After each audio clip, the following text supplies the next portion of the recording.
Coordination and control के अंदर एक टॉपिक है बिहेवियर, और बिहेवियर जो है ना वो थोड़ा सा ड्राई सा टॉपिक है। ड्राई इन अ सेंस कि इसके अंदर सिर्फ आपको एक कहानी सी समझनी है, जैसे कि बिहेवियरल स्टडीज होती है ना, उस तरह का मामला है, ठीक है। So what you need to know is कि बिहेवियर जो है उसको हम लोग क्लासिफाई करते हैं दो कैटेगरीज में। The behaviour is classified into innate and into adaptive behavior। अच्छा, ये जो इनेट बिहेवियर होता है ये वो बिहेवियर है जो कि एक ऑर्गेनिज्म के अंदर प्री प्रोग्राम मौजूद होता है जेनेटिकली। उसकी यूँ समझ लो कि एक पर्टिकुलर स्टीरियोटाइप बनी हुई होती है, उसकी पैटर्न बना हुआ होता है उसका, वो वही फॉलो कर रहा होता है, सही है। इस तरह के बिहेवियर में हम लोग बेसिकली पढ़ते हैं 4 divisions, K, T, R, F. K for kinase, T for Texas, R for reflexes, and F for fixed action pattern. ठीक है? And on the other hand, when you're talking about adaptive behavior, or you can say learned behavior, that is HICOLI.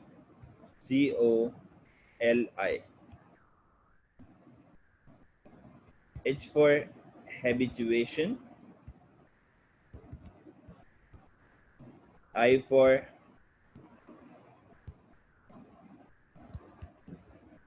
insight learning, C for classic conditioning, O for operant learning, L for latent learning, I for imprinting। ठीक है जी।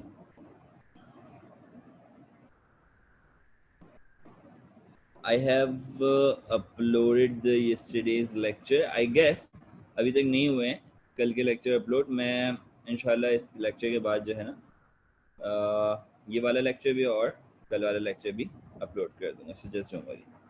ठीक है जी, आगे बढ़ते हैं। हमारे पास सबसे पहले एग्जांपल आती है काइनेसिस की। अब सब कहानियां हैं, सही है, कहानी के तौर पे सुनते जाओ, तुम्हें समझ में आ जाएगा।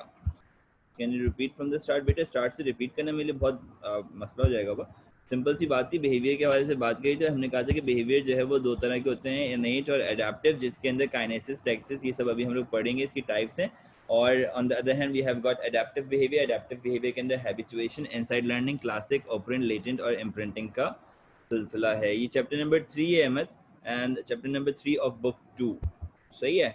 ओके बा, चलो काइनेसिस की बात करते हैं। काइनेसिस और टेक्सिस एक जैसी ही बिहेवियर होती है, खास तौर से जो इंसेक्ट्स हो गए, जो आपके पास एनिमल्स हो गए, उनमें ये बिहेवियर पाया जाता है। ये एक बिहेवियर मूवमेंट से रिलेटेड है।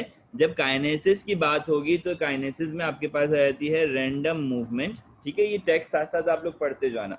काइनेसिस में आपके पास आ जाता है रैंडम मूवमेंट, और ऑन द अदर हैंड अगर आप काइनेसिस की एग्जांपल की बात करें तो रैंडम मूवमेंट का मतलब एक तो ये हो गया कि भाई ये नॉन डायरेक्शनल मूवमेंट है, ठीक है। वुडलाइस इसकी एग्जांपल है। वुडलाइस जो होती है वो ड्राई कंडीशन में और मॉइस्ट कंडीशन में different behaviour, different pattern show करती है, सही है।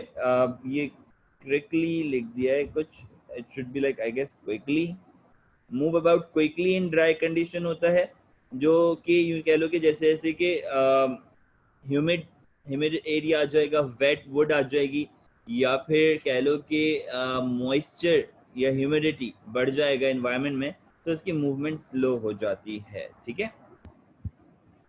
कहते हैं ना कि अगर आपके पास किसी लकड़ी में दीमक लग गई है तो आप उस लकड़ी के अंदर कोई भी लिक्विड डाल दें, उस लकड़ी को गीला कर दें, तो जब वो मूव नहीं कर पाएगी तो वो आगे नहीं बढ़ेगी, मतलब वो और स्प्रेड नहीं होगी, तो वो जहाँ पे लोकलाइज होगी वो वहीं पे ही रुक जाएगी, ठीक है।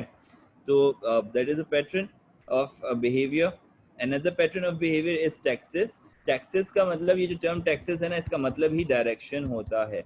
So obviously this one is directional movement, और ये जो आपके पास डायरेक्शन होता है ये स्टिमुलस के ऊपर डिपेंड करता है। अगर टुवर्ड्स द स्टिमुलस जा रहा है तो पॉजिटिव टैक्सेस, और अगर अवे फ्रॉम द स्टिमुलस जा रहा है तो नेगेटिव टैक्सेस। जैसे कि मॉथ फ्लाई की एग्जांपल अगर मैं आपको दूं, मॉथ फ्लाई क्या है कि भाई लेट सपोज आपके पास एक जगह पे लाइट मौजूद थी, तो जो मॉथ फ्लाई है वो मॉथ फ्लाई जो होता है वो पॉजिटिव बिहेवियर शो करता है, सही है, वो टुवर्ड्स द लाइट फ्लाई करेगा,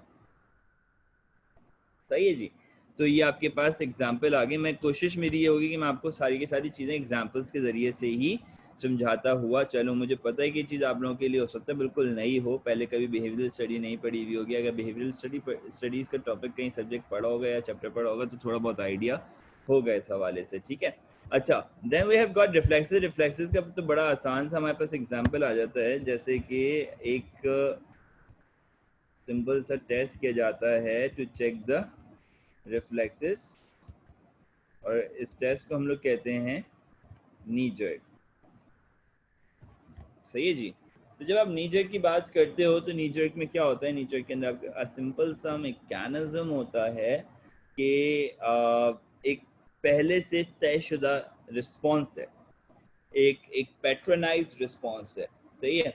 वो अगर सिमिलर स्टिमुलस मिलेगा उसको तो वो same pattern patronised response generate करेगा, ठीक है। Then we have got fixed action pattern. When you're talking about fixed action pattern, तो fixed action pattern डिपेंड करता है उसके स्टिमुलस के ऊपर कि स्टिमुलस कैसा है, फिक्स एक्शन पैटर्न कैसा होता है। इसकी एग्जांपल मैं आपको देता हूँ एक सिंपल से पैटर्न से।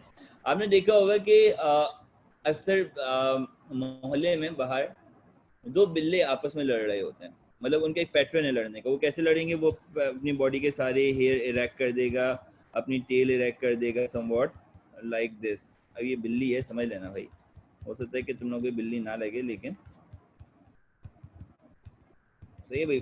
तो एक बिल्ली जो है वो कुछ, एक मेल बिल्ला, सॉरी बिल्ली कह रहा हूँ मैं, कुछ इस पैटर्न पे लड़ रही होती है, ठीक है।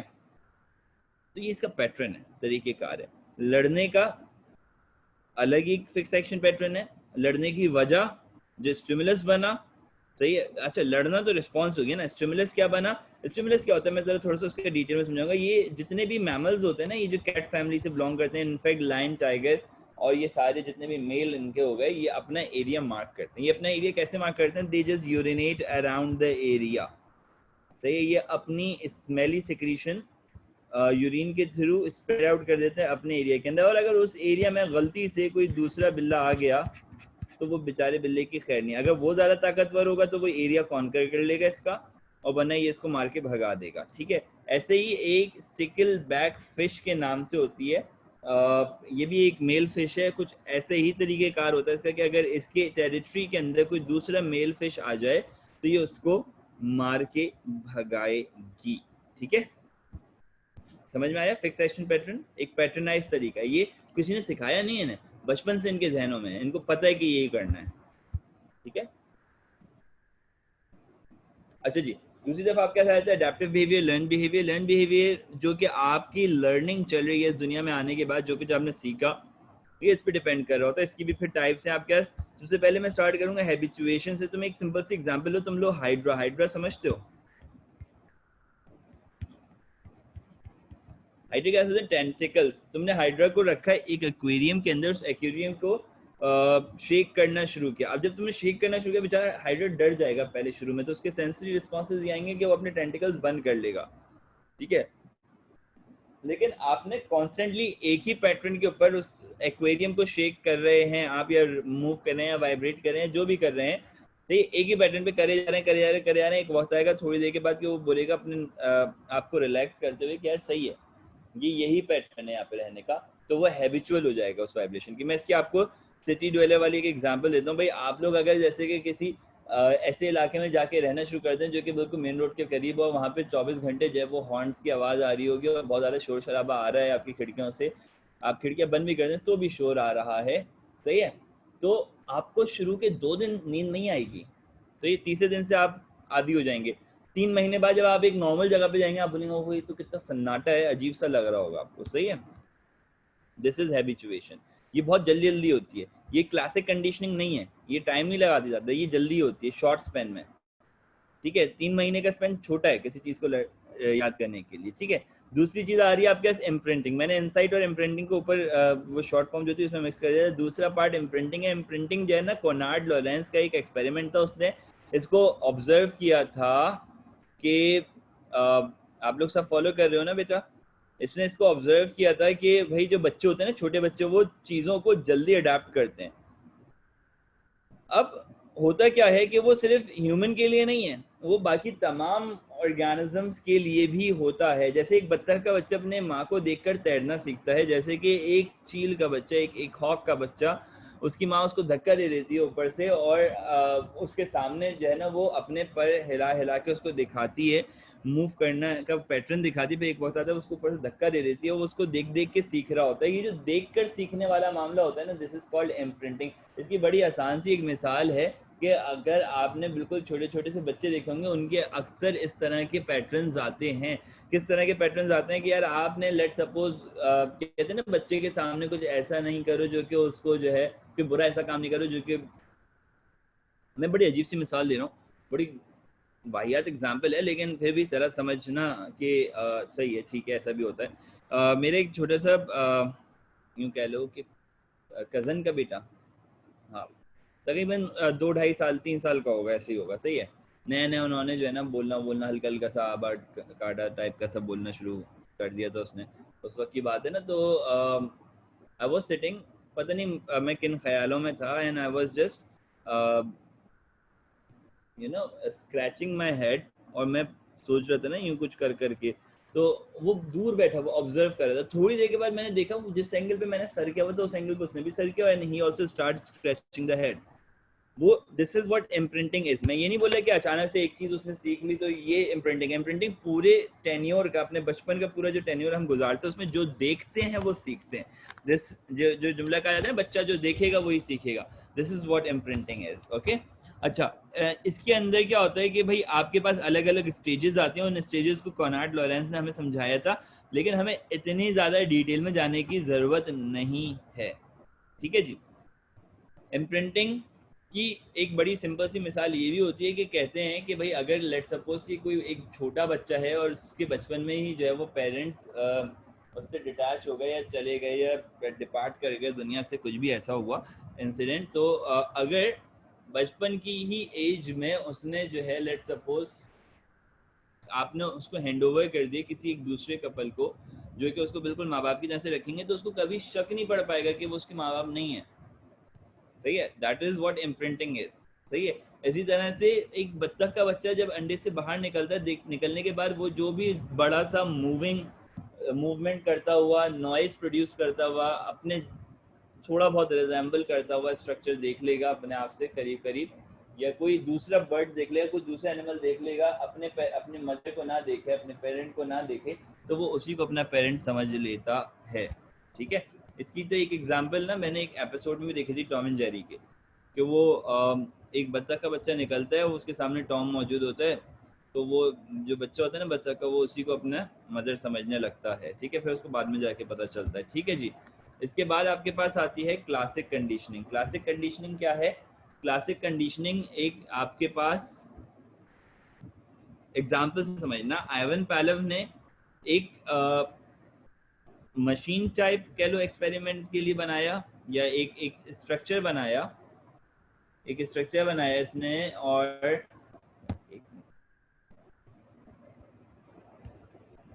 उसने क्या किया उस स्ट्रक्चर के अंदर, he placed a dog in it, just like what's not the dog is no sorry.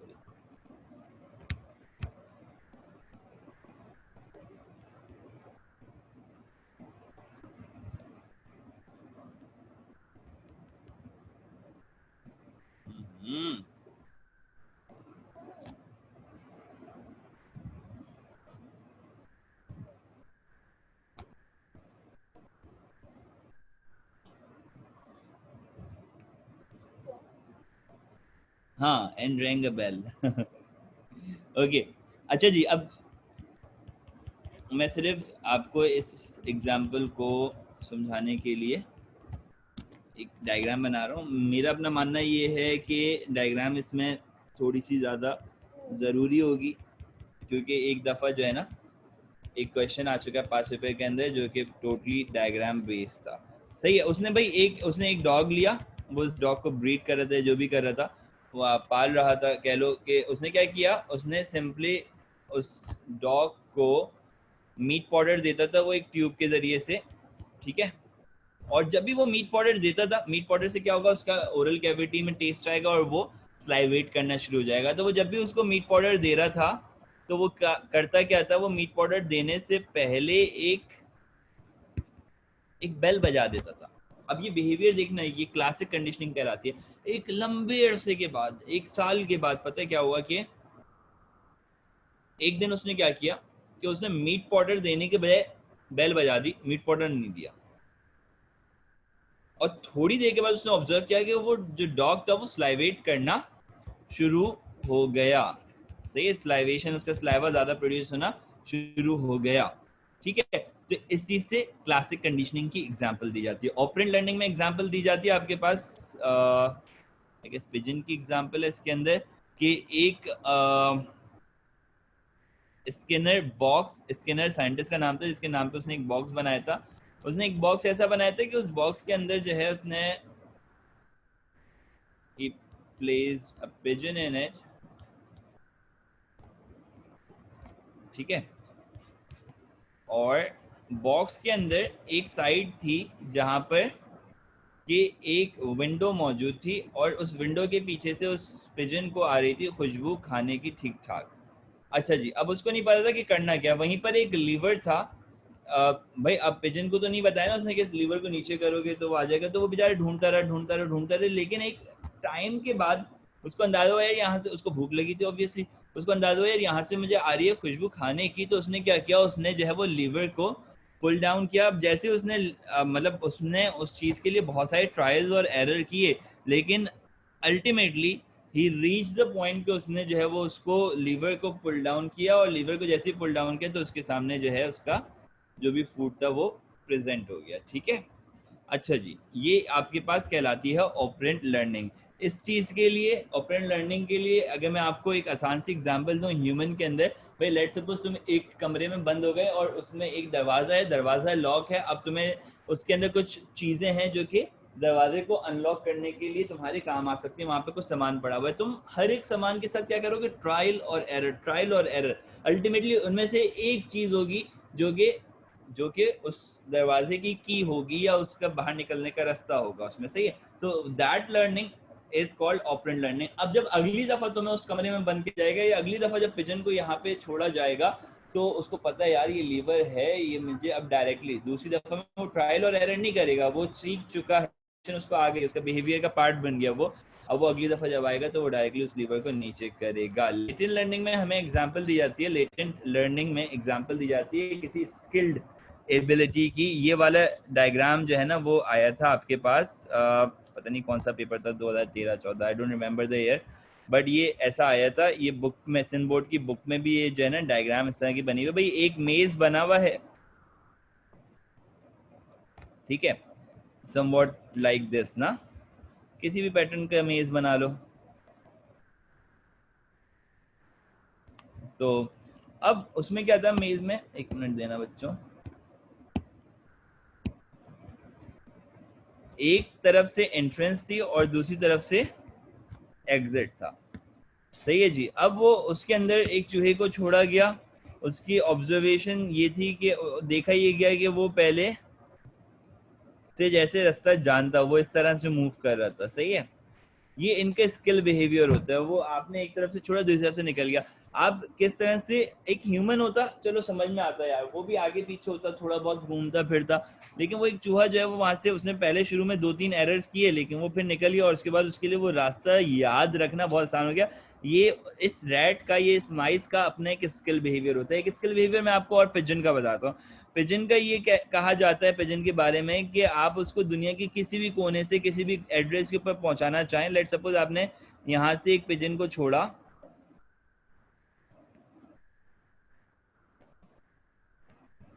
सही है जी, यहाँ से आपने एक पिजन को छोड़ा था और ये पिजन उड़ते उड़ते आपकी डिजायर्ड लोकेशन तक पहुंच जाएगा, सही है। या लेट सपोज आप यहाँ से इसको अपने साथ जहाज में बिठा के लेके गए, आप दुबई चले गए, दुबई में इस पिजन को छोड़ के आ गए, 1 साल बाद ही सही, 2 साल बाद ही सही, वो वापस आपके अपने घर पहुंच जाएगा, अपनी जगह पे पहुंच जाएगा, सही है। कुछ लोग ये भी कहते हैं कि इसके एक हेड के अंदर एक इलेक्ट्रोमैग्नेटिज्म का कुछ पार्ट मौजूद होता है, इसके ब्रेन का हिस्सा होता है, इस तरह की कुछ बातें भी कही जाती हैं, जो कि इसका एक रेगुलर टिश्यू है, उसमें इलेक्ट्रोमैग्नेटिज्म जनरेट हो रहा होता है। लेकिन exactly I am not sure कि what is the reason behind this, मेरी इतनी स्टडी नहीं है इस चीज़ के ऊपर, बट इस तरह के बिहेवियर को, इस तरह के स्किल्ड बिहेवियर को आप लेटेंट लर्निंग कहते हैं। ये हर एक अलग अलग सिचुएशन के हिसाब से मौजूद होती है, लेकिन एक चीज़ जो सब जगह पे कॉमन होती है कि जो जहाँ पे एंड पे पहुंच रहा है वहाँ पे उसे रिवॉर्ड मिल रहा है। यही चूहे को रास्ते में अगर यहाँ पर कहीं पे ट्रैप मिल रहा होता, कि एक ऐसी जगह होती है जहाँ पे वो जाएगा, फंस जाएगा, सही है, लेट सपोज वो ये वाला रास्ता होता और वो एक दफ़ा यहाँ पे जाके फंस चुका था, आप यकीन जाने वो दोबारा फिर यहाँ पे पनिश मिली थी उसको, यहाँ पे दोबारा वो नहीं आएगा, कुछ भी हो जाए। आपके घर अगर कभी कोई चूहा आ रहा हो, उसका एक आप ऑब्जर्व करिएगा, उसका एक पर्टिकुलर पैटर्न होता है, ठीक है। जैसे कि होता है ना, अक्सर किचन के अंदर पीछे से गैलरी में से घुसे, वॉशिंग एरिया में घुसे, यहाँ से घुसे, वहाँ से घुसे, रास्ता वास्ता बना रहे होते हैं ना, that is what latent learning is.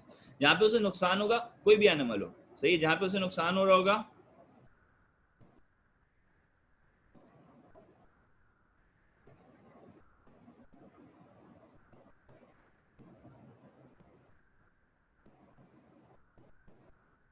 सनान मैं समझ में नहीं आया तुम क्या कहना चाह रहे हो। हाँ सर, पहले ही बहुत टाइम है, but it says on the slide that they are not being rewarded और पनिश्ड। हाँ एक मिनट, मैं इस चीज़ को क्लियर कर देता हूँ। Says on slide that they are not being rewarded और पनिश्ड, रिवॉर्डेड और पनिश से हटकर जो पार्ट आ जाएगा वो स्किल्ड होगा, ठीक है। और जब आप उसमें रिवॉर्ड और पनिशमेंट वाला एलिमेंट शामिल करोगे, फातिमा फारूकी और फातिमा अब्दुल्ला दो अलग अलग लोग हैं, ओके ठीक है। मैं इस चीज़ को क्लियर कर देता हूँ।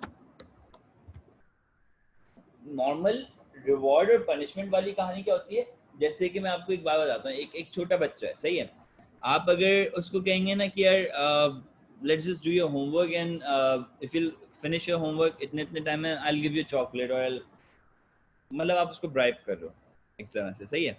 That is what reward is, that is what punishment is. यहाँ पर रिवॉर्ड और पनिशमेंट की जो मैंने टर्म यूज करी हुई है, वो इसलिए यूज करी हुई है कि यार पनिशमेंट एज सच नहीं कि वो आपने उसको कोई मारा पकड़ के चूहे को या कुछ भी ऐसा, बट वो यहाँ पे स्ट्रक हो गया। अगर वो यहाँ पे स्ट्रक हो गया, वो किसी तरह से अपना वे आउट निकाल लेगा और वो उस तरफ चला जाएगा जहाँ पे वो फ्री है।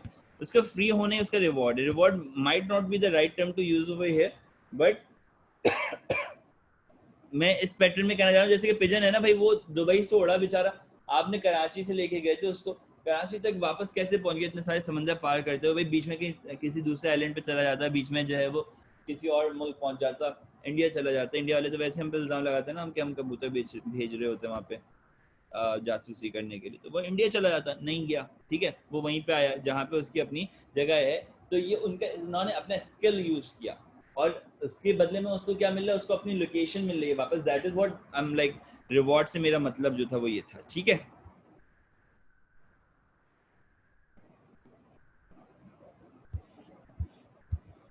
Trial and error and latent learning, you're trying to ask that what is the difference between operant conditioning and latent learning.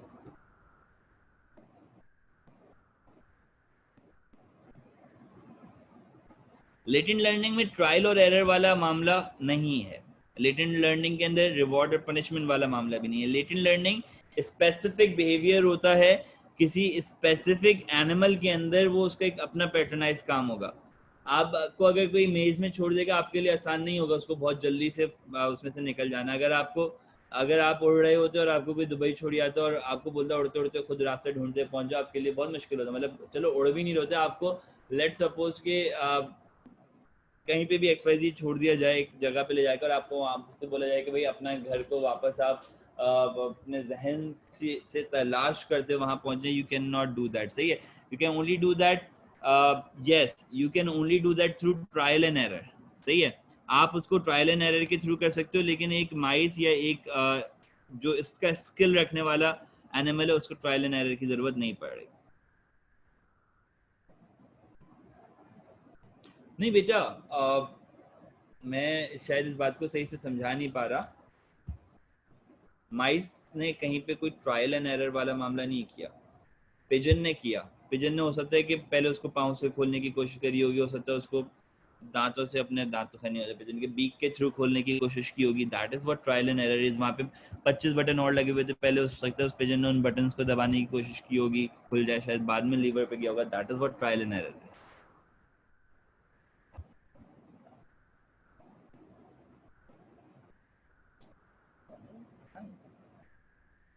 एक मिनट देना बेटा।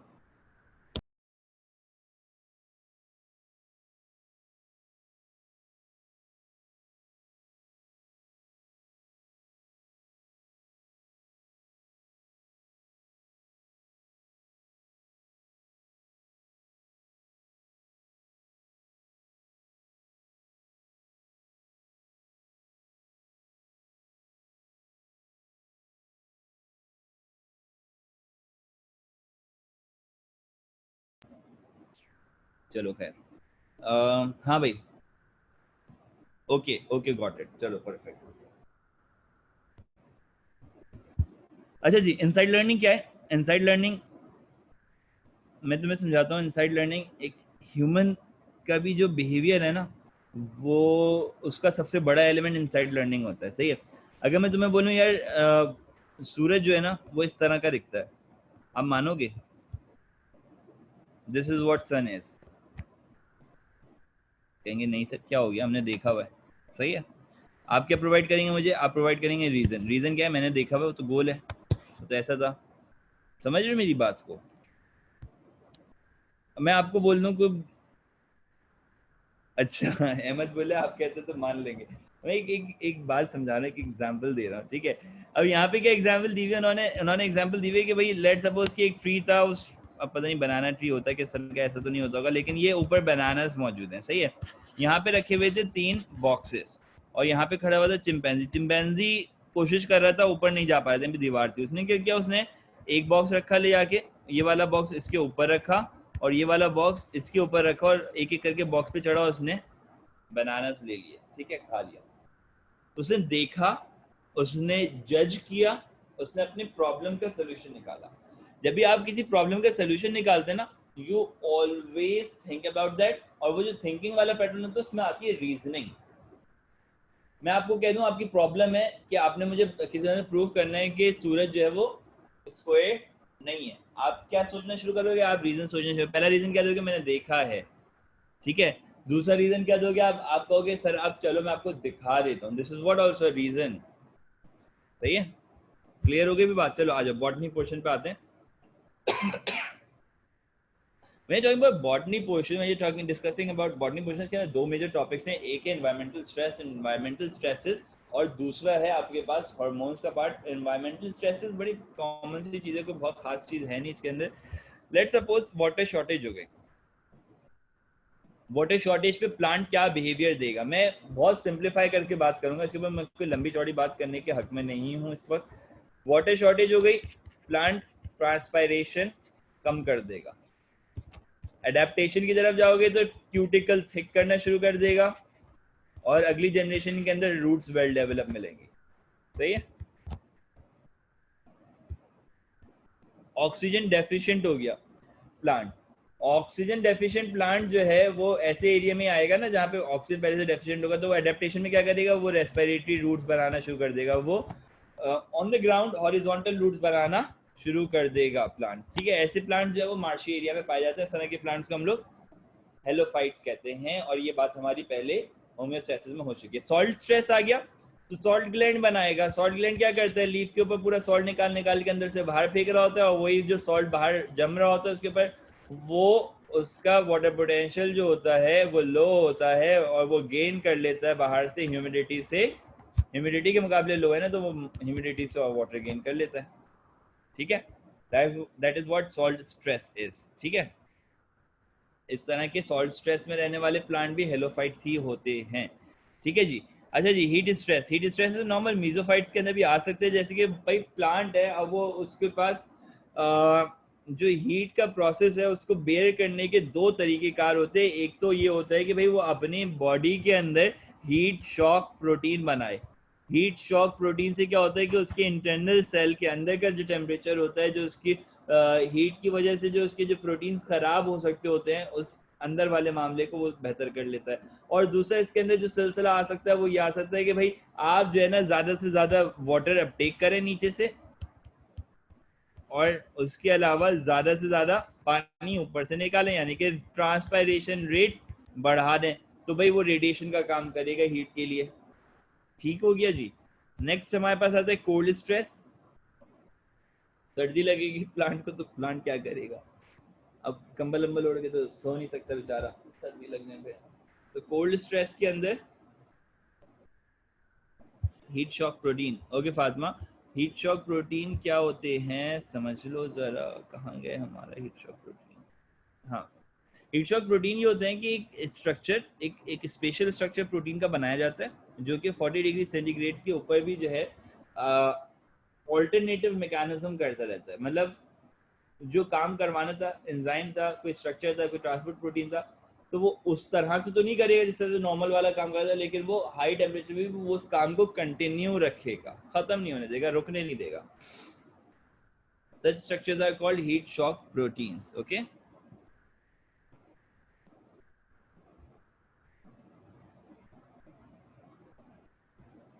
अच्छा जी, एक्चुअली बोल देता तो it's like not that particular thing. अच्छा या पर सिंह कर ले सर, क्या याद करेंगे किसी रिकॉर्डिंग में वन चैप्टर फिलहाल। हाँ चलो एक एक ट्राई करते हैं ना। अच्छा 11 12 13 बहुत छोटे चैप्टर्स हैं, बहुत थोड़ी सी ज्यादा रेलेवेंसी भी रखते हैं। मैंने नहीं देखा इनमें से कोई बहुत कोई अजीम सवाल बनते हुए। एक नाइट्रोजन साइकिल है जिसमें से इसमें सवाल आता है, बस उसके अलावा नहीं आता। ये 3 चैप्टर की रिकॉर्डिंग्स भेजता हूँ मैं, अगर समझ में आती है तो फिर मुझे बताना। ये कर लेते हैं, ओके ओके।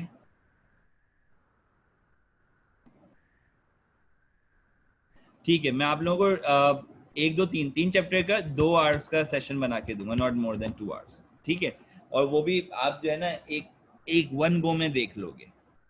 ठीक है, मेरी कोशिश होगी मैं 1 आवर 30 मिनट्स के अंदर तीनों चैप्टर का सेशन बना के दूं। अगर नहीं हुआ तो मैं जो आपको 2 आवर्स के अंदर बना के दूंगा, सही है। Not presentation, not not presentation. ये वाली प्रेजेंटेशन इस तरह का ही होगा जिस तरह से ये है ना, अभी आपके सामने चले इस तरह से होगा। ठीक है बा,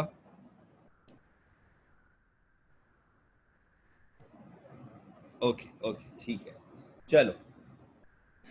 अच्छा अब एक टॉपिक पे आते हैं, वापस कंटिन्यू करते हैं। कोल्ड स्ट्रेस में क्या होता है? कोल्ड स्ट्रेस सबसे मुश्किल तरीन चीज होती है किसी भी प्लांट के सर्वाइवल के लिए। ये पानी मिक्स, थैंक यू। अच्छा, कोल्ड स्ट्रेस में क्या होता है?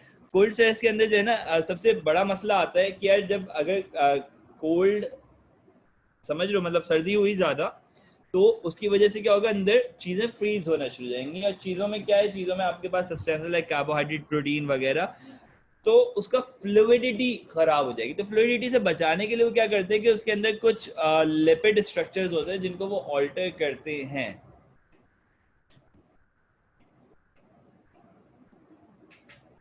Thank you. उसके अंदर कुछ लिपिड स्ट्रक्चर्स होते हैं जिनको वो उसकी कंपोजिशन को ऑल्टर करते हैं। लिपिड कौन सा वाला? मेम्ब्रेन वाला। ठीक है, वो ऑल्टर करते हैं। तो वो इस तरह से काम कर रहा होता है कि वो जो है ना अंदर का टेम्परेचर सेल के और बाहर का टेम्परेचर डिफरेंट कर देता है। मतलब बाहर की कोल्डनेस को, अंदर की हीट को बाहर लॉस नहीं होने देता, ये कह दो। ठीक है, और दूसरा क्या करेंगे वो, फिर आपके पास जो है ना वो अपना एक क्रिस्टल स्ट्रक्चर बनाते हैं जिसको हम लोग कहते हैं पॉलीमर ऑफ फ्रक्टोज, या हम उसका नाम रखते हैं फ्रक्टेंस। जो कि करता क्या है, वो साइटोसोल को एक आपके पास ऐसा स्ट्रक्चर बना देता है जो कि जमेगा नहीं। साइटोसोल क्या होता है सुन लो, साइटोसोल और सेल सेप। आज मैथ्स की भाई हुबैज आस्किंग, आज मैथ्स की क्लास है एट 6, प्लीज बता दो जरा।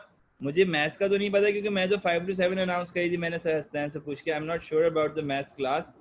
काइंडली कोई और बच्चा गाइड कर दे प्लीज।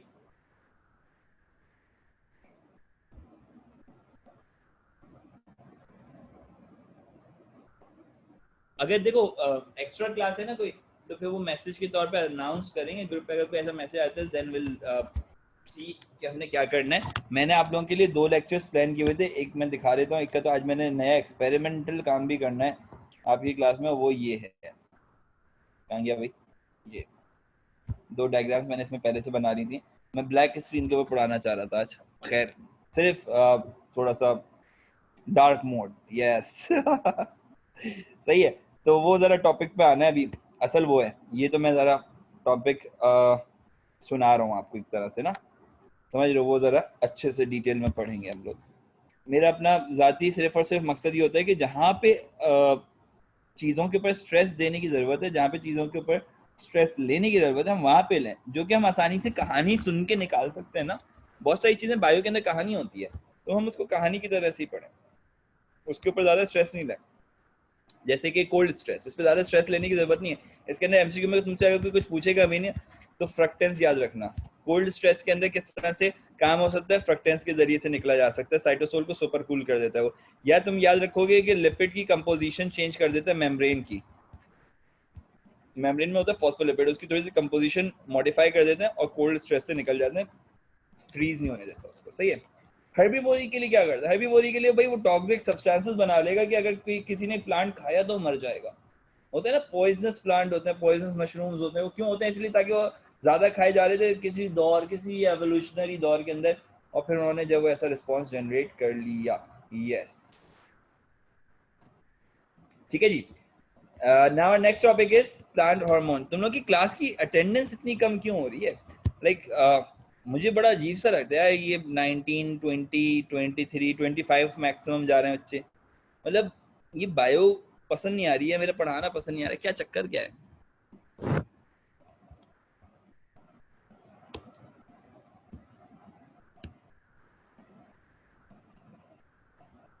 जवाब भी नहीं आ रहा तो अच्छा, ये तो सबसे बड़ी बेवकूफ़ी होती है कि आप बायो को रेक्टिफिकेशन समझ के पास करने की कोशिश करो। बच्चा फंसता ही वहां पर है जब किसी भी सब्जेक्ट के अंदर वो जो है ना कॉन्सेप्चुअली नहीं चलता। मैं किसी भी सब्जेक्ट की बात कर रहा हूँ, physics, chemistry, in fact in bio.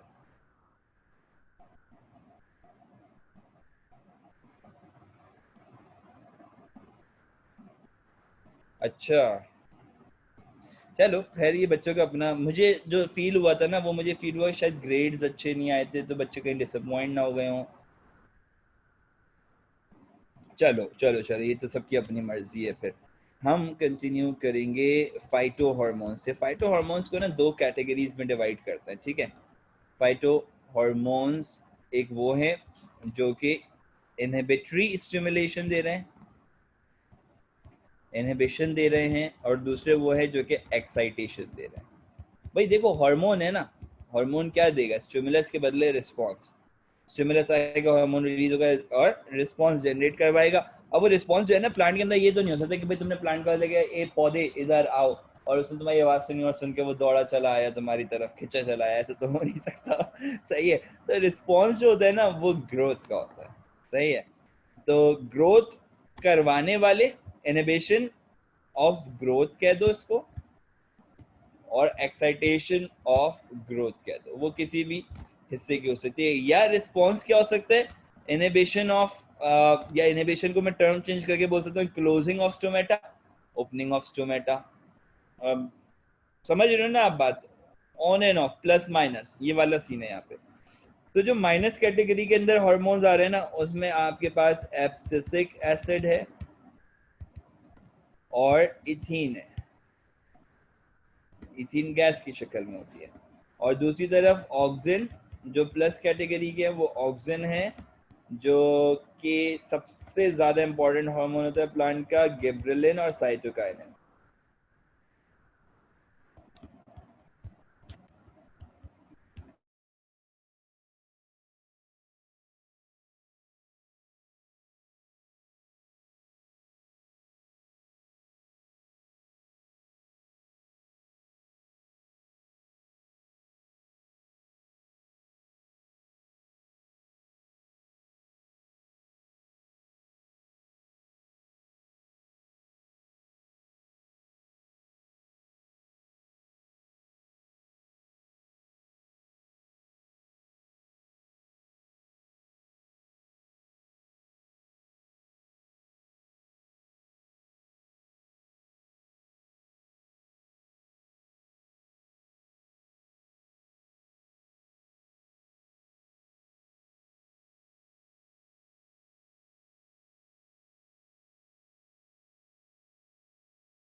Recording नहीं थी। ओ यार अहमद, देखो तुमने देर कर दिया है बताने, मुझे पता ही नहीं चला कि रिकॉर्डिंग ऑफ हुई है। चलो मैं थोड़ा सा रिपीट कर देता हूँ डेफिनेशन को फिर। न्यूरॉन एक स्पेशलाइज्ड सेल जिसके अंदर इलेक्ट्रोकेमिकल सिग्नलिंग जनरेट होती है और ट्रांसमिट होती है। When you talking about the structure of neuron, neuron can be classified into two categories on behalf of its structure. I'll simplify that. ये आपको बहुत सारी जगहों पे चीजें मिलेंगी इस तरह की कि एक आपके पास आ जाएगा स्ट्रक्चरल क्लासिफिकेशन, दूसरा आपके पास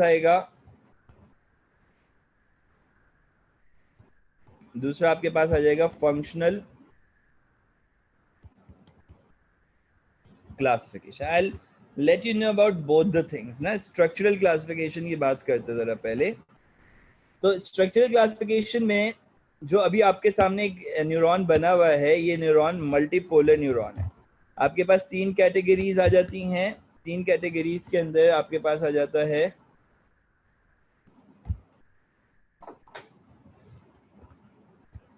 यूनिपोलर न्यूरॉन, दूसरी कैटेगरी में आपके पास आ जाएगा bipolar neuron,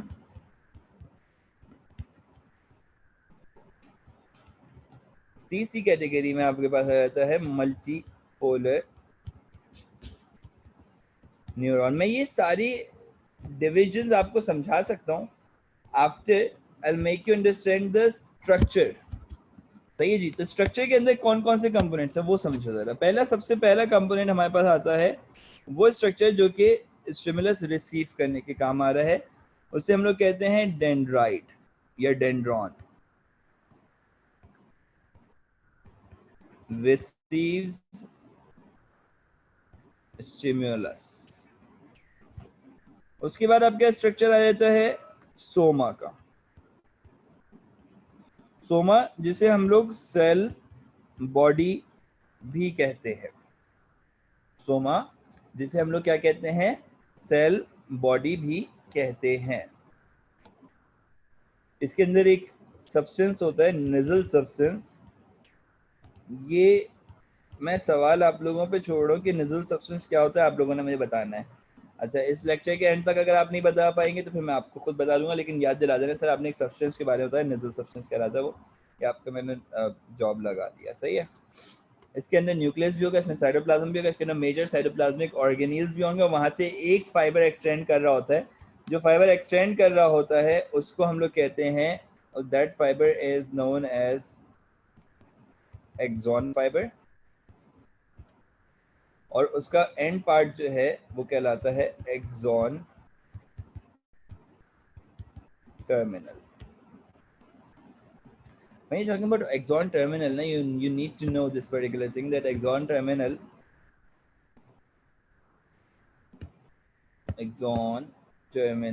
actually delivers the message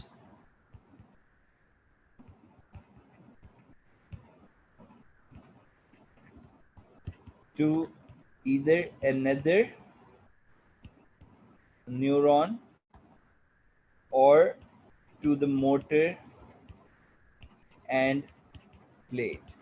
motor end plate क्या होती है, जहां पे मोटर एंड प्लेट बन रही है ना, वहां पे आपको एक टर्म जाननी है, वो है that term is neuro muscular junction. हाँ तला, जवाब सही है तुम्हारा। हम लोग लेकिन भी वेट करेंगे ताकि बाकी सब भी जवाब दे दें। Neuro muscular junction. What is neuromuscular junction? Neuromuscular junction is where the neuron is actually transmitting its message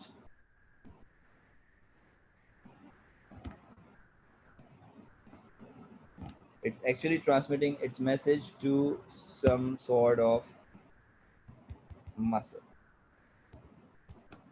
muscle को क्यों दे रहा है? टू परफॉर्म अ फंक्शन, क्योंकि जितना भी मोटर रिस्पॉन्स होता है ना, वो फंक्शन परफॉर्म करने वाला रिस्पॉन्स होता है। अच्छा जी, वापस आता हूँ मैं जरा एक्सॉन की तरफ। बेटा एक्सॉन को आप लोग बखूबी जानते हैं। I need to tell you guys that this axon structure is actually categorically divided into two parts. एक आपके पास पार्ट आ जाता है ये वाला हिस्सा, nasal substance contain, उससे कुछ रिलेटेड होगा, करीब करीब हो, पहुंच जाओगे जवाब तक। This is called myelinated part. चलो अभी यहाँ पे फोकस करो, मैं जवाब बता दूंगा एंड में। nasal substance का माइलिनेटेड एक्सॉन होता है या फिर आपके पास अनमाइलिनेटेड एक्सॉन होता है।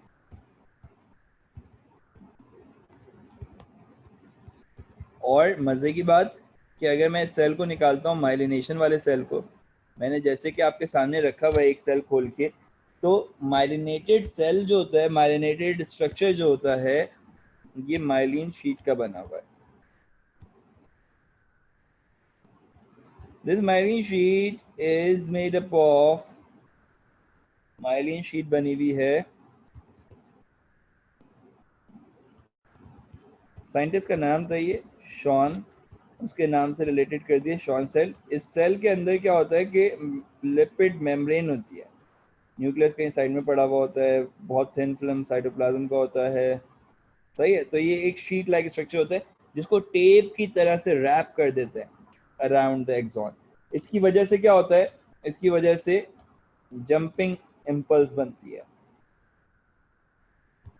जंपिंग इम्पल्स बेसिकली कह रहे हैं फास्ट इम्पल्स को, इम्पल्स जंप कर करके जाती है और तेजी से जाती है, ठीक है। अब वो फास्ट इम्पल्स जो जंप कर करके जा रही है, इसका जो पैटर्न बन रहा है, इस पैटर्न का भी एक नाम है। कोई बताएगा क्या नाम है इस पैटर्न का?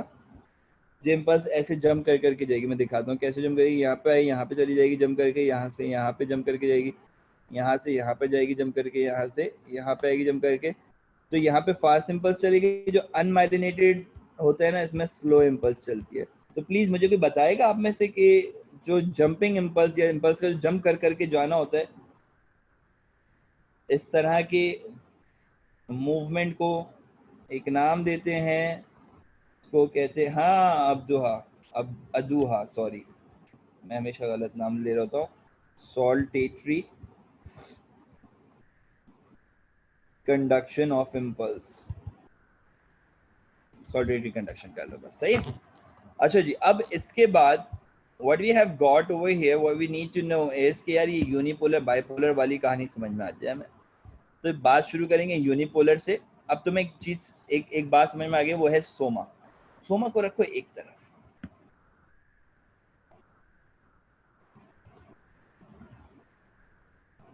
उसमें से निकालो एक फाइबर, सोमा यानी कि एस, सही है। डी से आ जाएगा डेंड्राइट,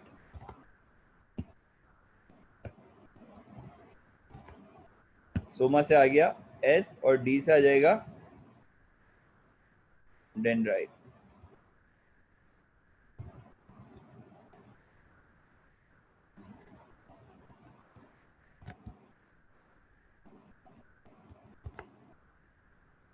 ये आ गया डी फॉर डेंड्राइट, ये आ गया A T for axon terminal.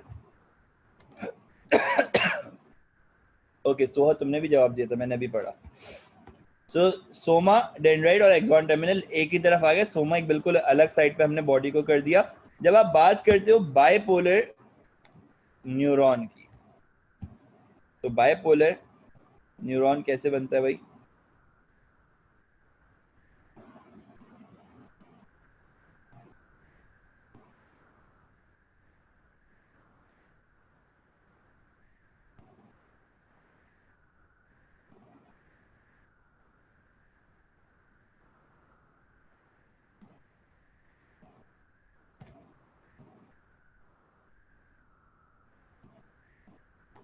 D for dendrite, S for soma, AT for axon terminal. आप कह सकते हो सर एक तरफ से इम्पल्स आएगी, दूसरी तरफ से इम्पल्स जाएगी, बीच में कहीं पे सोमा अलग से लगा हुआ है।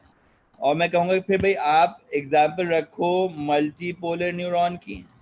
तो मल्टीपोलर न्यूरॉन कैसा होता है स्ट्रक्चर में? मल्टीपोलर न्यूरॉन मल्टीपोलर जैसा होगा कि एक तरफ आपके पास, यार ये जो बना हुआ है ना ये मल्टीपोलर है, सही है। मैं इसकी फिर एक आसान डायग्राम बनाने की कोशिश करूंगा ताकि मैं समझा सकूं।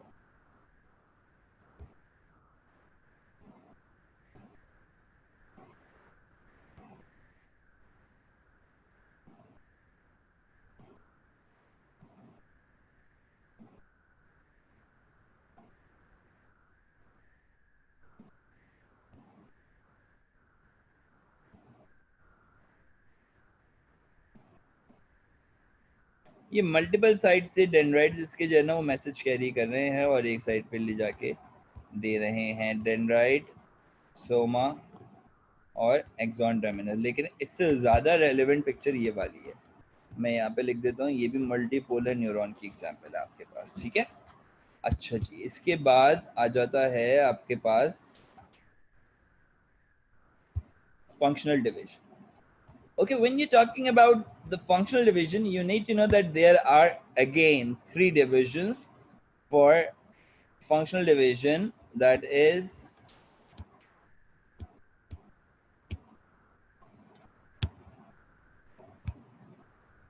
is sensory neuron, motor neuron, and interneuron. Sensory, motor and interneuron, ये चीज़ें आप लोगों को वैसे भी याद होंगी, बट इन चीज़ों के ऊपर कॉन्सेप्ट्स क्रिस्टल क्लियर होना चाहिए आपके, because these are the points जिसके ऊपर आपको मतलब जो चीज़ याद रखो कि जो चीज़ कॉमन है, सही है, जो चीज़ आपके ए लेवल के कोर्स में मिल जाएगा, सिनबोर्ड में मिलेगा, फेडरल में मिलेगा, पंजाब में ही मिलेगा, जो चीज़ कॉमन है उस चीज़ के ऊपर ज़्यादा मुश्किल करके सवाल पूछेंगे। अब आप कहेंगे सर इसमें क्या मुश्किल कर सकते हैं यार, ये तो पता ही है ना। तो भाई छोटी छोटी सी बातें होती है, बेसिक सी चीज़ें होती है, कभी कभार हम लोग मिस कर रहे होते हैं, ठीक है। तो कोई भी पॉइंट मिस ना होना चाहिए, ठीक है। एक मिनट दो यार, ये कहाँ पे स्टक हो गया? ओके, अच्छा स्क्रीन चली गई मेरे पास से। Okay okay okay, here we are. हमारे पास ये आ जाता है, हम लोग सेंसरी से स्टार्ट करते हैं।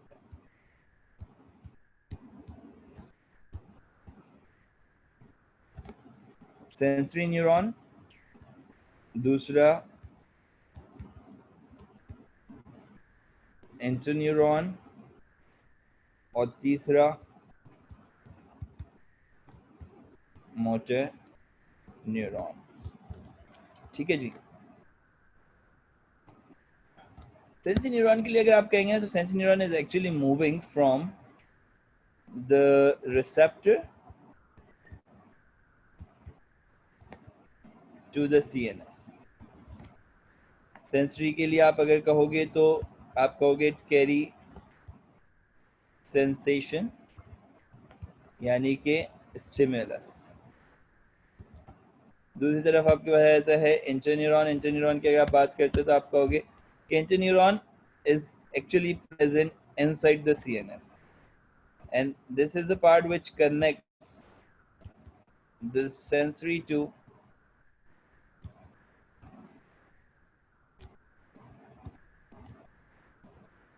motor neuron। और अगर आप बात करते हो मोटर न्यूरॉन की तो आप कहोगे कि motor neuron is the one which carry the command from CNS to effector organ, that could be a gland, that could be muscle, anything, and it carry command,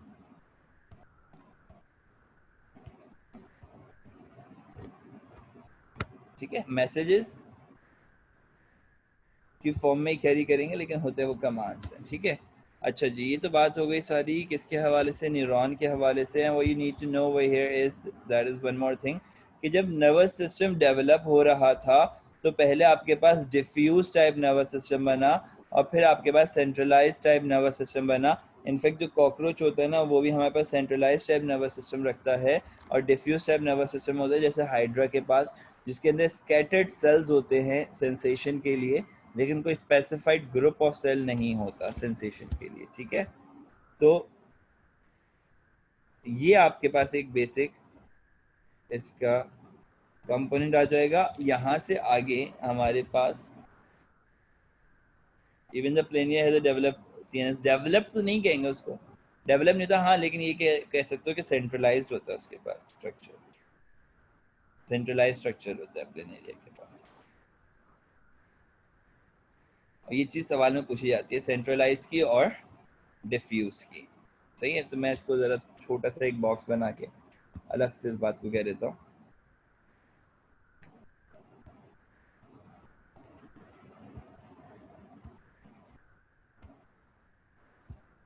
centralized nervous system and diffuse nervous system.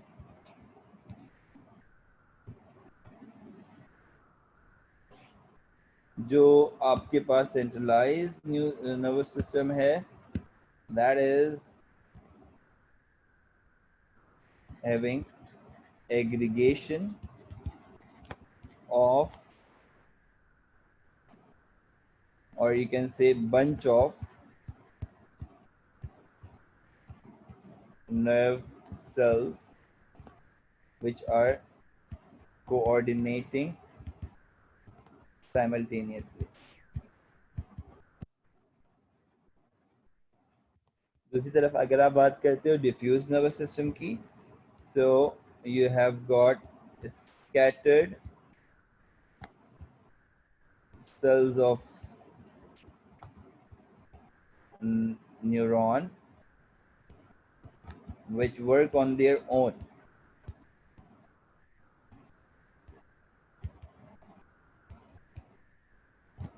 ठीक है, okay. अच्छा, अब इससे आगे बढ़ते हैं ना। अब हमारे पास एक एलिमेंट आ जाएगा जिसको हम लोग कहते हैं कि यार ये जो पूरा नर्वस सिस्टम का जो सिनेरियो है, जो पूरा आपके पास कंपोनेंट है, यार ये कहाँ, ओके, ये जो पूरा नर्वस सिस्टम का सिनेरियो है, ये फीडबैक सिस्टम पे काम कर रहा है ना।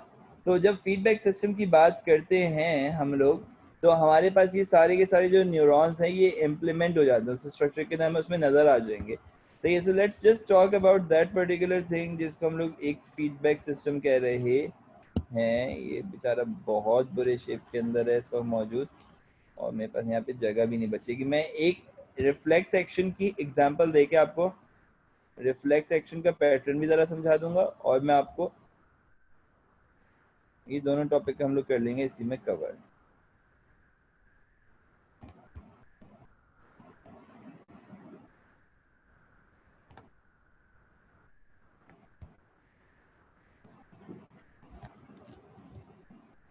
ओके, हाँ, नी जर्क की एग्जांपल ले लेते हैं ना हम लोग, बेस्ट बेस्ट रहेगा मेरे ख्याल से। सो भाई, आपका सेंट्रल नर्वस सिस्टम आ गया, and you have got your knee over here. भाई इसको समझ लेना, ही तुम्हारा नी है और कुछ और नहीं समझना इसे।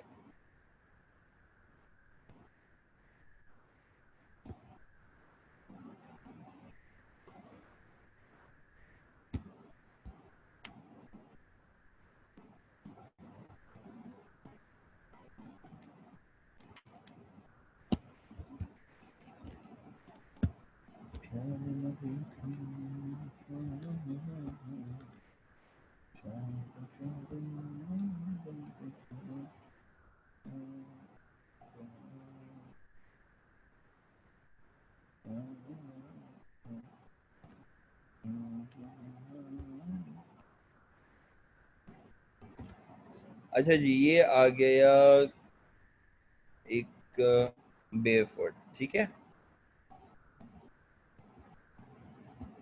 अब इसके अंदर मौजूद होती है नर्व, और वो नर्व मैं थोड़ा सा आपको समझाना चाह रहा हूँ।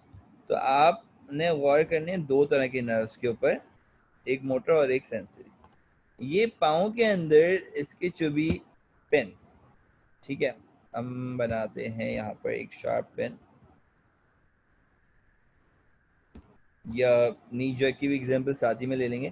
तो जैसे ही पेन चुभी, इस शख्स ने क्या किया, इस शख्स का जिसका पाँव था, जिसकी पेन चुभी, उसने जो है ना, जैसे उसको स्टिमुलेशंस गई कि भाई ये यहाँ पे पिन चुभी है, इसने फौरन वहां से कमांड को पिक किया और न्यूरॉन से होता हुआ वो पहुंचाया उसने, कहाँ पर पहुंचाया उसने?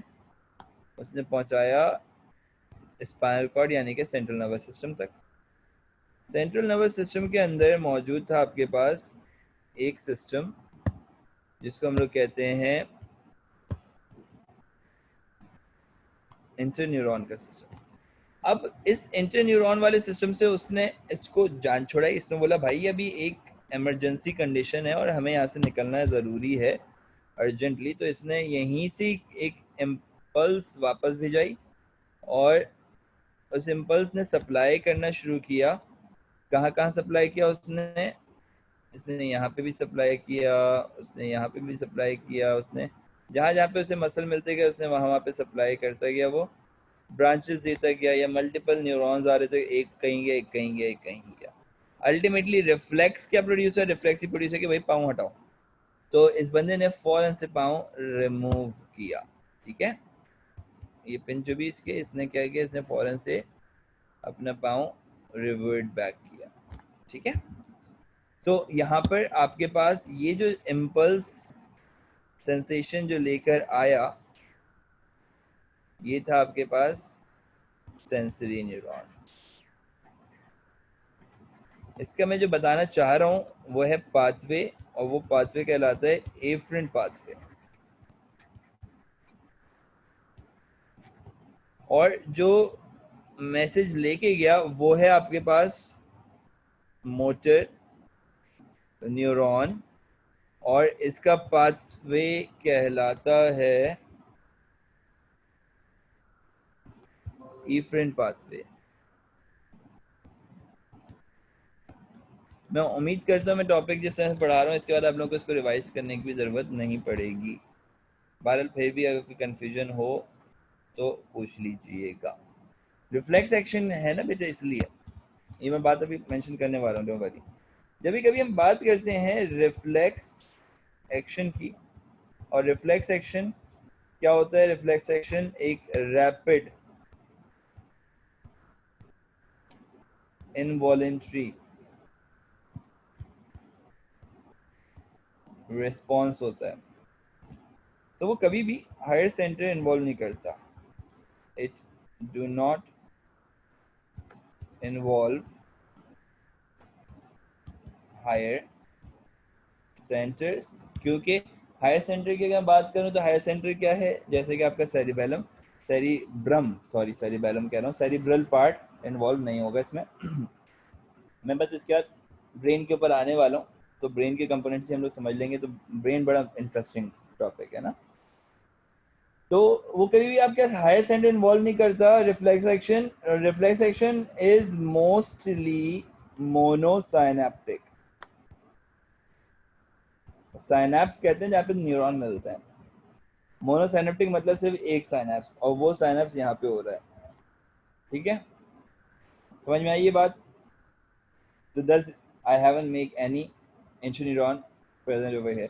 So this is what reflex action है। When you talking about reflex action एक ऐसा पैटर्नाइज्ड मैकेनिज्म है, एक ऐसा कह लो कि लाइफ सेविंग अल्लाह ताला ने आपको गिफ्ट दिया हुआ है कि अगर रिफ्लेक्स एक्शन ना हो तो बहुत सारी चीज़ों में तो इंसान जो है वो खुद ही मौत के मुंह में गिर जाए जाके। ठीक है, जैसे आप सड़क पे आए, पीछे से हॉर्न दिया, बस में आप देखेंगे नहीं कि सड़क के अंदर में जहाँ छलांग लगाने वाला हूँ वहाँ पे कुछ है भी या नहीं, पानी है, मट्टी है, क्या आप छलांग लगा दोगे? भाई कम से कम ट्रक के हिट होने से तो बचूं मैं।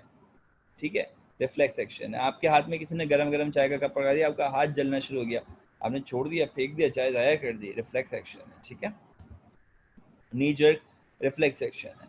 अच्छा, जो मोनोसाइनेप्टिक नहीं होते वो होते हैं आपके पास पॉली साइनेप्टिक। ठीक है, मोनोसाइनेप्टिक होगा या पॉलीसाइनेप्टिक होगा। अच्छा जी, अब आते हैं हम अपने बहुत ही इंटरेस्टिंग टॉपिक पर, और हमारा बहुत ही इंटरेस्टिंग टॉपिक जो है वो है ह्यूमन नर्वस सिस्टम। ठीक है जी, काम करता हूँ मैं इसकी हेडिंग ज़रा अच्छी तरह से डाल देता हूँ। It is human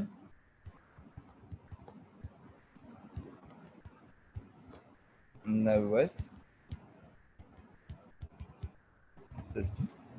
बेटा जब ह्यूमन नर्वस सिस्टम की बात करोगे ना तो you need to know the division in this particular topic.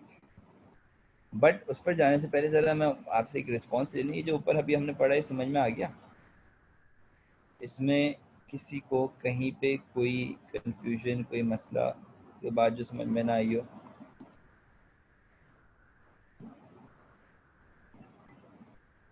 Composition of myelin sheet के अंदर it's mostly the membrane of the cell which is made up of lipids. So the composition is of lipid.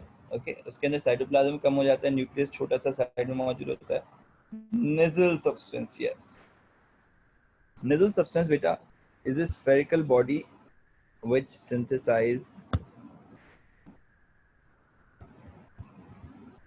a spherical body which help to synthesize ribosome. और synthesise करता है तो obviously बात है कि store भी करता है. ठीक है, done.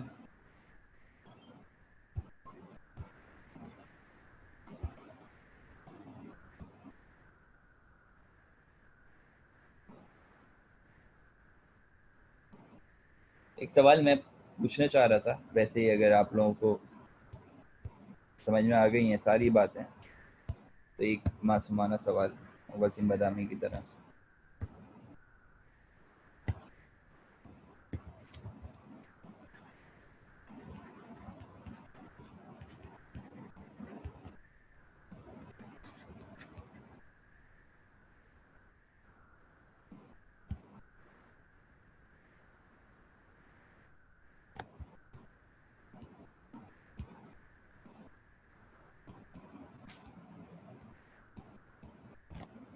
Which part of the cellular structure neuron and are different from functional?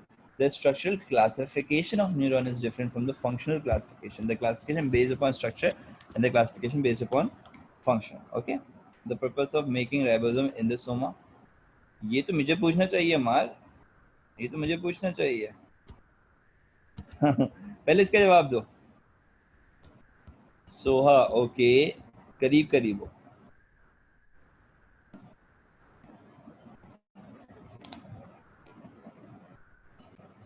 Ji, mitochondria कहाँ पे ज्यादा होंगे मैं बता दूं? At the end, yes, at the terminals. Axon terminal पे. क्यों? साइनैप्स करवाने में हेल्प करते हैं. अच्छा, एक और छोटा सा सवाल. ये बताओ कि pin prick stimulus sensation, pin prick sensation या स्टिमुलस, कोई एक चीज कर लो. सही है. Google says errors. What are these? What are they? Errors मुझे भी नहीं पता बेटा. एनर्जी रिक्वायरमेंट की वजह से, साइनैप्स की वजह से. ठीक है, अच्छा चलो अगले सवाल पे. Pinprick stimulus sensation is carried by. मैं कोई ऑप्शन नहीं दे रहा, मैं चाह रहा हूँ कि आप लोग अक्लमंद हो जाए और मुझे खुद से जवाब दे दें.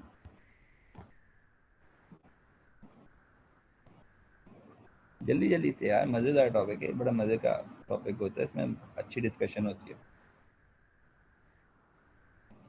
सेंसरी, ओके, थोड़ा सा और प्रिसाइज कर लो. एमकेट के बच्चे से सेंसरी का जवाब नहीं आना चाहिए, ये तो ओ लेवल का अच्छा भी दे देगा.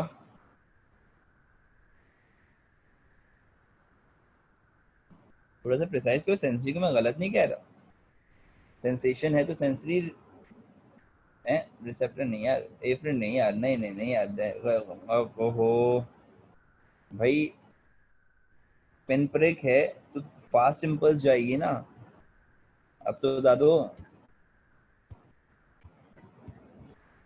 माइलिनेटेड न्यूरॉन्स के जरिए। ठीक है, डन है। चलो आगे आते चलते हैं। हमारा नर्वस सिस्टम कहाँ है? हमारा नर्वस सिस्टम यहाँ है। हम नर्वस सिस्टम भाई पिन, अच्छा मुझे एक बात बताओ, तुम्हारे पाँव में पिन चुभेगी तो क्या तुम्हें दर्द वैसे ही होगा बिल्कुल जैसे कि तुम्हारे हाथ दरवाजे पे टकराने से होता है, या चलते हुए दीवार से टकरा जाओ तुम, तो क्या वो दीवार से टकराने से जो दर्द होगा वो वैसे ही होगा जैसे सुई चुभने से होगा? ज्यादा या कम की बात नहीं कर रहा मैं आपसे पूछा, आप एक जो सिंपल सी वॉक कर रहे थे, आप दरवाजे टकरा गए चलते चलते, तो ज्यादा दर्द होगा, या आप वॉक करे तो आपके पाँव में एक नेल प्रिक करके अंदर चला गया? डिफरेंट होगा। डिफरेंट में क्या डिफरेंस आएगा? पिन प्रिक पेन जो होता है ना, प्रिकिंग पेन जो होता है, वो आपके पास फास्ट पेन होता है। वो चुभने वाला जो दर्द होता है वो तेज होता है, सही है। फौरन से सुई चुभी नहीं होगी, आपको दर्द का एहसास होना शुरू हो जाएगा। आप दरवाजे टकराए, आपने थोड़ा चलाया, वो हो शायद कुछ लगी भी या नहीं लगी, आप आगे बढ़ गए, थोड़ी देर बाद घर जाके हो यार यहाँ पे चोट लगी थी, दरवाजे से टकराया था मैं, फिर याद आ रहा है। समझ रहे हो भाई बात को? So that is what slow pain is. Slow pain unmyelinated neuron से आता है, और फास्ट पेन जो है वो माइलिनेटेड न्यूरॉन से जाता है।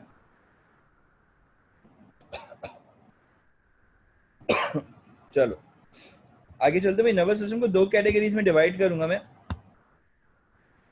नर्वस सिस्टम यानी कि एन, एक मिनट और एक मिनट, ये क्या हुआ?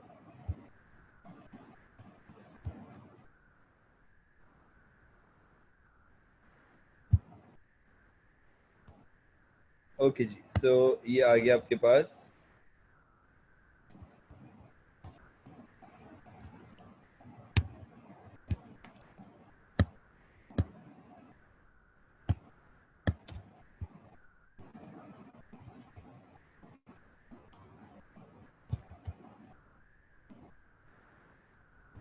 एक तरफ आपके पास रहता है इसका भी स्ट्रक्चरल डिवीजन या स्ट्रक्चरल क्लासिफिकेशन, और दूसरी तरफ आ जाता है इसका फंक्शनल क्लासिफिकेशन।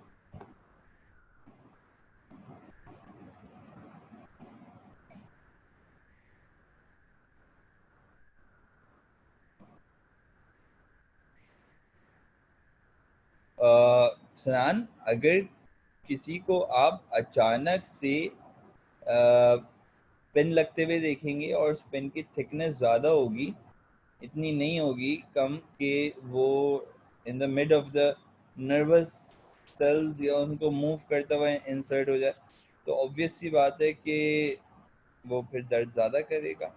और जो हमें इंजेक्शन लगता है, इंजेक्शन में भी जो इंजेक्शन निडल्स होती हैं, एक तो ये कि वो बहुत ज़्यादा थिन होती हैं, बहुत ज़्यादा शार्प होती हैं, और दूसरा ये होता है कि वो अगर आप उसमें मोटी वाली सुई लगवाएंगे तो आपको दर्द होगा ज़्यादा, पतली वाली लगवाएंगे तो कम होगा। तो सिंपल से 3 cc वाली निडल लगवाओ, पता भी नहीं चलेगा। 10 cc वाली लगवाओ, नानी याद आ जाएगी अच्छे अच्छे को। मैंने लगाई है 10 cc के ऊपर, जो है ना अच्छे अच्छे मजबूत बॉडी बिल्डर टाइप के लोग भी जो है ना वो बेचारे चीख पड़ते थे। तो ये है वो तो एक ड्रैग करने वाली बात हो जाएगी इस सवाल के अंदर ना, फिर इसको हम बाद में डिस्कस कर लेंगे। वैसे अभी जरा मुझे बताओ कि फंक्शनल डिवीजन में, ह्यूमन नर्वस सिस्टम के फंक्शनल डिवीजन के अंदर दो हिस्से आते हैं, कौन कौन से हिस्से आते होंगे, कुछ पता है?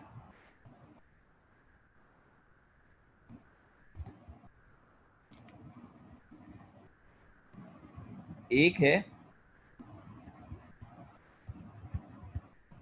Autonomic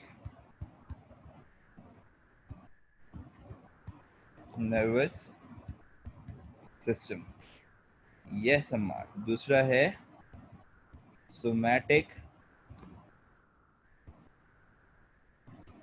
nervous system. फिर इसके बाद आपके पास जो ऑटोनॉमिक नर्वस सिस्टम है, अच्छा ऑटोनॉमिक नर्वस सिस्टम और सोमैटिक में फ़र्क क्या है? ऑटोनॉमिक नर्वस सिस्टम जो होता है ना यार, ये होता है आपके पास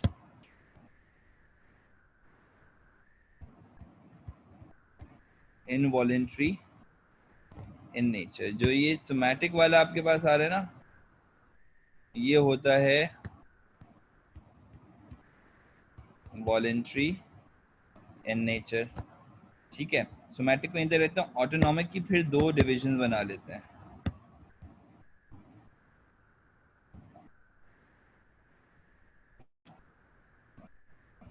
एक होती है आपके पास सिंपैथेटिक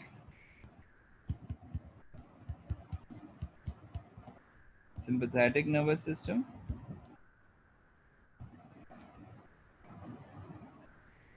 और दूसरी होती है आपके पास पैरा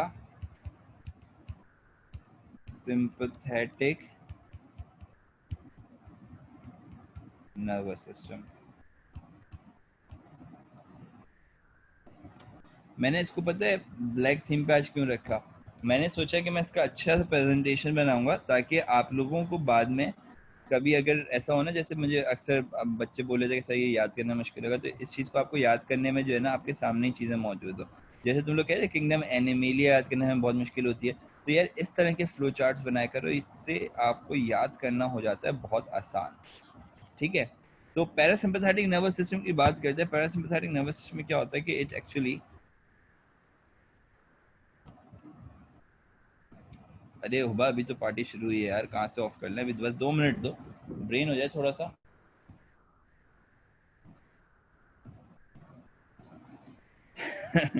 ओके, तो पैरासिम्पैथेटिक नर्वस सिस्टम क्या होता है? पैरासिम्पैथेटिक नर्वस सिस्टम में आपके पास रेस्ट और डाइजेस्ट रिस्पॉन्सेज आते हैं, और सिंपैथेटिक में फाइट और फ्लाइट रिस्पॉन्सेज आते हैं।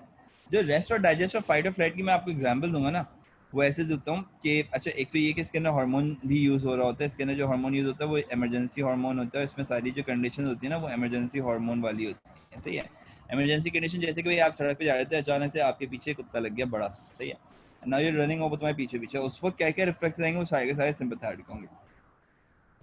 जैसे कि हार्ट बीट बढ़ जाएगी, हार्ट रेट बढ़ जाएगा, कार्डिक आउटपुट बढ़ जाएगा, तुम्हारा जो रेस्पिरेटरी रेट है वो बढ़ जाएगा, और क्या बढ़ जाएगा भाई, प्यूपिल डायलेट कर जाएगा, तुम्हें ज़्यादा दिखाई देने लगेगा, ज़्यादा रोशनी आंखों के अंदर एंटर होने लगेगी। और इसके अलावा आप, हाँ, एड्रीनालाइन इमरजेंसी हार्मोन होता है बिल्कुल। और इसके अलावा जो है ना आप ज़्यादा तेज़ी से दौड़ना शुरू कर देंगे। आपका जो ब्लड फ्लो है वो सेंट्रल ऑर्गन से निकल के आपके टिश्यूज की तरफ, स्पेशली आपके मसल्स की तरफ जाना शुरू हो जाएगा, जिनको पेरिफेरल टिश्यूज कहते हैं हम लोग। और फिर इसके अलावा सिर्फ यही नहीं है, बल्कि आपकी बॉडी के अंदर, लेट सपोज कि आप जब जा रहे थे, आपके पीछे जब कुत्ता लगा, उससे पहले आपको जाना था बहुत ज़रूरी काम से, अब you need to go to toilet to urinate for micturition, आपको जाना था, सही है, तो आप वहीं पे मैक्चुरेट यानी कि आप वहीं पे यूरिनेट कर दोगे, या तो ईदर बिकॉज वो आपका जो सिंपैथेटिक रिस्पॉन्स है वो उसको या तो क्लेंच कर देगा, या तो ब्लैडर को, या फिर जो है ना आपके यूरेथ्रा को, और इसके अलावा या फिर आप भूल जाओगे कि आपको बाथरूम जाना था, सही है।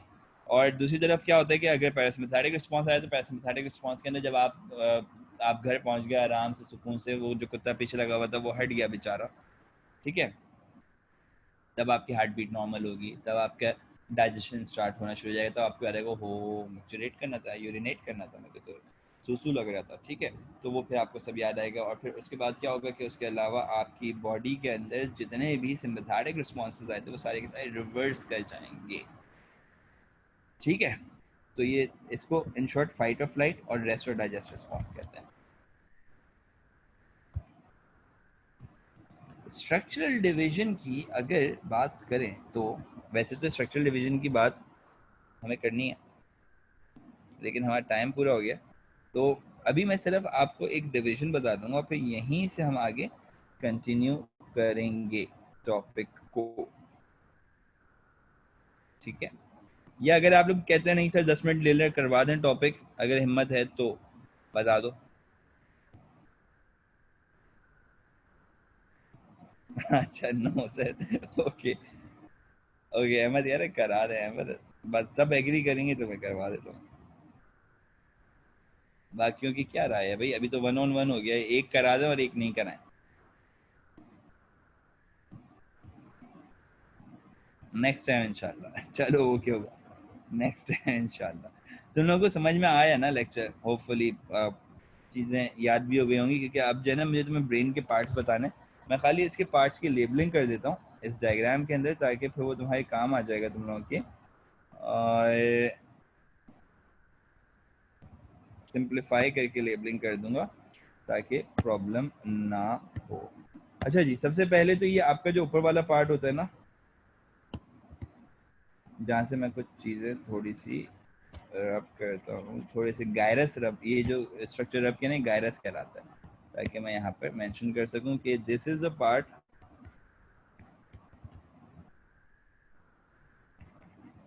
ये सेरिब्रम कहलाता है, ब्रेन का हिस्सा। ये वाला पार्ट जो है ना, यहाँ पर आपके पास स्ट्रक्चर मौजूद होते हैं जिसको हम लोग एग शेप बॉडी कहते हैं। ये एग शेप स्ट्रक्चर्स यहाँ पे मौजूद होते हैं, these structures are called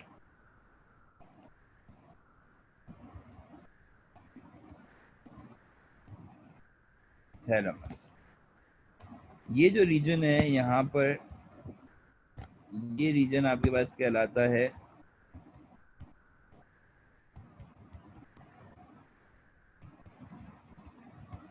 hypothalamus. Hypothalamus के साथ यहीं पे आपके पास मौजूद होते हैं पिट्यूटरी ग्लैंड, PG लिख रहा हूँ, इसका पोस्ट ग्रेजुएशन नहीं समझिएगा बिल्कुल भी। This structure is called mid brain, this structure is called cerebellum. ये स्ट्रक्चर आपके पास कहलाता है पॉन्स, ये कहलाता है medulla oblongata, medulla oblongata, okay. और इसके अलावा यहीं पे आपके पास ऊपर मौजूद होता है, हाइपोथैलेमस के ऊपर मौजूद होता है कॉर्पस कैलोसम। पूरी न्यूरो एनाटॉमी करवा दूंगा मैं आज तुम लोग को ऐसे ही, मतलब अगर तुम लोग थोड़ा सा और रुकते तो, लेकिन खैर अभी से स्ट्रक्चर करवा रहा हूँ। ये आपके पास जो है वो बेसल गैंग्लिया का पार्ट आ गया।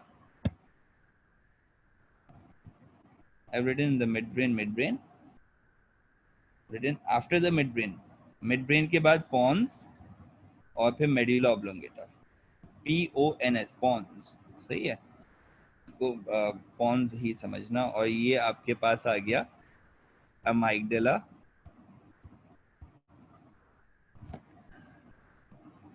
ओके। और ये आपके पास आ गया मेड्यूला ऑब्लोंगेटा की, मैंने स्पेलिंग पूरी नहीं लिखी हुई ना, मैं इसको कंप्लीट कर दूं, मेड्यूला ऑब्लोंगेटा, ठीक है, सारे पार्ट्स याद करने होंगे। ये आपके पास आ गया बेसल गैंग्लिया या बेसल गैंग्लियन, आरजी, आरजी नहीं था, सॉरी यार, वो आरजी बन गया, वो था PG, P for pituitary, G for gland, सही है। लास्ट थिंग है, ये लास्ट चीज कहलाती है हिप्पो कैंपस। जैसे हिप्पोपोटामस होता है ऐसे हिप्पो कैंपस, ठीक है। तो भाई ये आपके पास पूरा फोर ब्रेन कहलाता है, ऊपर वाला part. What are the lobes for which lobes बेटा अमर, तुम एनोटेशन होने जरा पॉइंट आउट करो कौन से लोब्स की बात करो, फिर रिमूव कर देना एनोटेशन।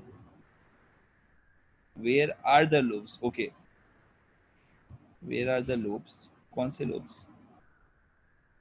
हिप्पोकैम्पस के ऊपर ये अमाइगडाला है। लेट मी जस्ट थोड़ा सा जूम कर दो ना अंदर।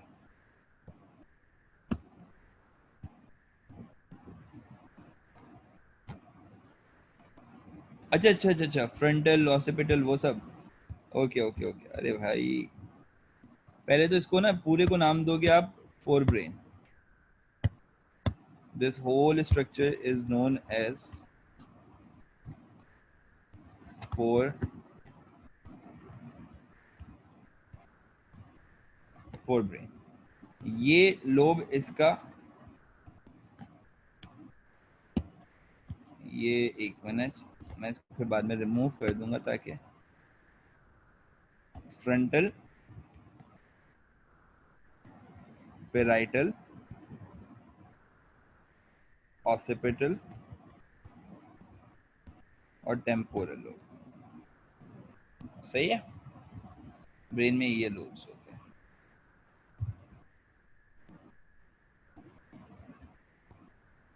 अच्छा, एक लास्ट बात, बिल्कुल लास्ट बात, मुझे पता है मैं आप लोगों को बहुत ज़्यादा टाइम ले रहा हूँ, आप लोग उकता चुके होंगे मेरी आवाज़ सुन सुन के और ये तस्वीरें देख देख के, लेकिन एक आखिरी चीज़ करने से पहले मैं ज़रा ये लोब्स वाला पोर्शन हटा दूँ, वरना मुझे बाद में प्रॉब्लम होगी। ओके, अच्छा अब इसमें क्या होता है, इसमें एक चीज़ आपने जान लेनी है, वो ये कि यार ये पूरा आपके पास जो स्ट्रक्चर है ना, ये आखिरी बात सबसे इंपॉर्टेंट कर रहा हूँ, ये ज़रा बस जान लेना, ये पूरा structure, this is forebrain, this structure pituitary gland को हटा दो, सही है, this is forebrain, this is midbrain, and this whole structure pons, medulla oblongata और सेरिबैलम को इंक्लूड करते हुए दिस इज हाइंड ब्रेन, ठीक है। एंड अगर इन तीनों को एक रूट में रखोगे तो ये कहलाता है आपके पास brain stem of the brain, ये not the cerebellum, mid brain, pons और medulla oblongata is equal to brain stem, and pons, medulla oblongata and cerebellum is equal to hind brain, ठीक है जी। इसी के साथ आज की क्लास हम यहीं पे तमाम करते हैं, ठीक है जी। तो उम्मीद है कि अगली क्लास में आप लोगों को मैं ये सारे जो स्ट्रक्चर्स बताएं इनके फंक्शंस बताऊं और आप लोगों को साथ साथ याद हो जाए, ठीक है जी। कोई सवाल है तो पूछ लो। हाँ, कल क्लास होगी हमारी, बिल्कुल होगी, और एक्स्ट्रा क्लास भी होगी, मैं टाइमिंग्स बता दूंगा एक्स्ट्रा क्लास।